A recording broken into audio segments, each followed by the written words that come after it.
करिश्मा कपूर की हमशक्ल पाकिस्तानी हिना खान की वीडियो ने तहलका मचा दिया। मजीद जानते हैं इस रिपोर्ट में। करिश्मा कपूर बॉलीवुड की खूबसूरत और बासलाहियत अदाकारा हैं। कपूर खानदान की लाडली करिश्मा कपूर के चाहने वाले मुल्क भर में ही नहीं बल्कि पूरी दुनिया में हैं। अक्सर अदाकारों के हमशक्ल सामने आते रहते हैं और अब सोशल मीडिया पर करिश्मा कपूर की हमशक्ल पाकिस्तानी लड़की हिना खान की वीडियो ने तहलका मचा दिया है। हिना खान की शक्ल इतनी ज्यादा करिश्मा कपूर से मिलती है कि उन्हें देखकर एक बार हर कोई धोखा खा जाए। हिना खान ने मीडिया को दिए गए इंटरव्यू में बताया कि वो कैसे बनी करिश्मा कपूर की कॉपी। करिश्मा कपूर की हमशक्ल हिना खान का इंस्टाग्राम सिर्फ करिश्मा कपूर की फिल्मों की रील से भरा हुआ है। इसके बारे में हिना खान ने इंटरव्यू में बताया कि वो मेडिकल की स्टूडेंट हैं, लंदन में रहती हैं और वहीं उनकी परवरिश हुई है।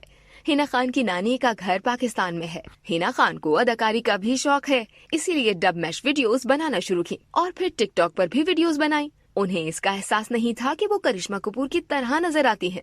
लोगों ने उन्हें बताया कि वो बॉलीवुड अदाकारा करिश्मा कपूर की तरह लगती हैं और अदाकारा की फिल्मों के डायलॉग पर वीडियो रील बनाने का मशवरा भी दिया। हिना खान ने जब करिश्मा कपूर की फिल्मों पर वीडियोस बनाए तो इतनी ज्यादा मुमासलत लगी कि उनकी वीडियोस खूब वायरल हुई। एक बार हिना खान को देखकर लोग झटका तो खा ही जाते हैं। हिना खान अब पाकिस्तान में करिश्मा कपूर के नाम से मशहूर हो गई हैं। इंस्टाग्राम पर हिना खान के 181,000 फॉलोअर्स हैं। मजीद जानने के लिए सब्सक्राइब कीजिए डेली जंग यूट्यूब चैनल और लाइक कीजिए हमारा फेसबुक पेज।